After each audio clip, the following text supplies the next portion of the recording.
भगवान को कब और क्या भोग लगाना चाहिए।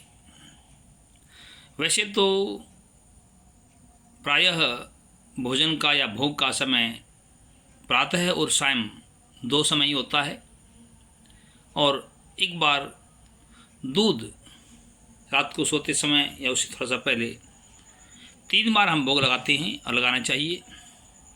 इसके अलावा घर में यदि कोई नया पदार्थ बना है, जैसे कि सर्दियों में हम बच्चों के लिए गूंद आदि के लड्डू बनाते हैं, या बड़ों के लिए भी कुछ मिर्च आदि, सफ़ेद मिर्च जो आँखों के लिए हुआ करती हैं, इस प्रकार की चीज़ें हम बनाते हैं। ऐसा यदि कोई पदार्थ घर में कभी नया बनाया जाता है तो उसका भोग भी हमको लगाना चाहिए अपने खाने से पहले। उसमें हमको ये ध्यान ज़रूर रखना चाहिए, हम करते क्या हैं कि एक बार तो नया बनते ही हम भगवान का भोग लगा देते हैं, फिर भगवान ने भोग लगा लिया, फिर सारा परिवार उसमें से खा रहे हैं।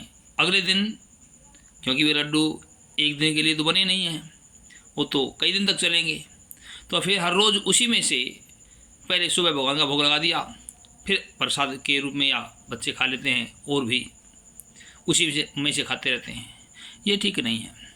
यदि हमको रोज़ ही भगवान का भोग उनका लगाना है, लगाना भी चाहिए, तो हमको जो बने हुए लड्डू हैं उनमें से कुछ लड्डू किसी एक डब्बे में या डोली में या किसी पात्र में, डब्बे में अलग से निकाल लेने चाहिए।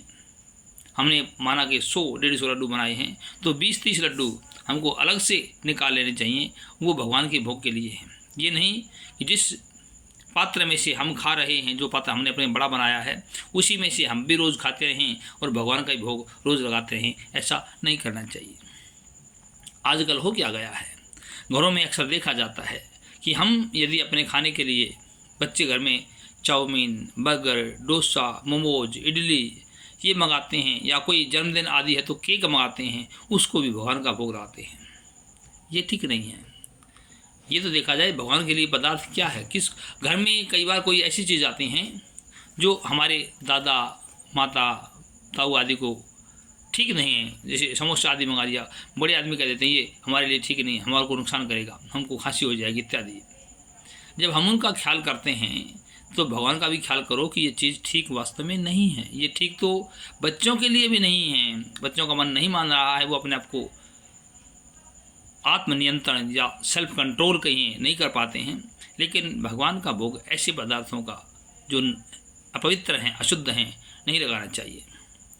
कई घरों में तो ये भी देखा जाता है कि भगवान के लिए जो भोग लगाया जाता है उसके लिए अलग से पात्र होते हैं, लेकिन वो पात्र कितने छोटे होते हैं। जो उसकी कटोरी है उसमें यदि एक छोटी चम्मच जो टीस्पून होती है वो सब्जी डालें तो नहीं आएगी। उनकी गिलासी में यदि हम 20 ml दूध डालें या पानी डालें तो नहीं आएगा। जहाँ तक थाली की बात है, वो थाली इतनी होती है, रोटी तो दूर की बात है, यदि उसमें पूरी रखें हम तो पूरी भी नहीं आएगी। भगवान के लिए इतने छोटे बर्तन क्यों? अच्छे बड़े बर्तन जैसे हमारे घर में अपनी थाली होती है, ऐसे थाली, 2 कटोरियाँ, गिलास, लोटे इत्यादि सब पात्र अलग से रखो, अच्छी बात है, लेकिन पूर्ण पात्र होने चाहिए, पूरे पात्र हों, भरपूर मात्रा में, जो बड़े हुआ करते हैं जैसे सब परिवार के ऐसे ही हों। और फुल भोजन की थाली तैयार करके भगवान को भोग लगाना चाहिए। और फिर भोग लगाने के बाद जो भी सब्जी या रोटी है वो हमारे परिवार की रसोई में जो बना है उसमें आकर के मिक्स कर दें। उससे रसोई का बना हुआ सारा जो भोजन है वो प्रसाद बन जाएगा। ऐसा हमको करना चाहिए, लेकिन ये ध्यान जरूर रखना चाहिए कि उस भोजन में कोई अपवित्र चीज़ अपनी रसोई की बनाई हुई होनी चाहिए, अपवित्र चीज़ कोई ना हो। बाहर की चाउमीन, बर्गर, डोसा इत्यादि जो आते हैं ये चीज़ ना हो, घर की बाहर की ना लाई जाए, और बाहर की हों तो शुद्ध पवित्र चीज़ें हों। ऐसा हमको करना चाहिए। हम तो कई बार ये भी देखते हैं कि कई घरों में जैसे जोते के लिए घी आता है, हम अपने लिए घी मंगाते हैं, बढ़िया भैंस का, गाय का घी होता है, लेकिन हवन के लिए या जोत के लिए बाज़ार से अलग घी लाते हैं। कमाल की बात है, 120 रुपये किलो घी, तेल भी नहीं आता, रिफाइंड भी नहीं आता, वो सस्ता है ना, नाम है देसी घी। ये बहुत गलत बात है।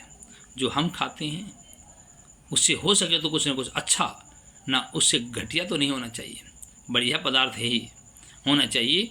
तो जो ये बाजारू घी आता है उसका नाम भी नहीं पता क्या है, लेकिन 100 रुपये किलो, 80 रुपये किलो, 120 रुपये किलो जो देसी घी कह करके कई चीज़ें पदार्थ ऐसे हैं जो हवन के लिए चावल हैं, जो किनकी टूटा हुआ चावल होता है, जो कि नाम अक्षत है, साबुत चावल होना चाहिए। तो भगवान के लिए चाहे कोई फल है या कोई घी है या कोई और भी पदार्थ है, घटिया चीज़ कोई ना चढ़ाओ, थोड़ी चढ़ाओ भले ही, भगवान तो पानी से भी खुश हो जाते हैं।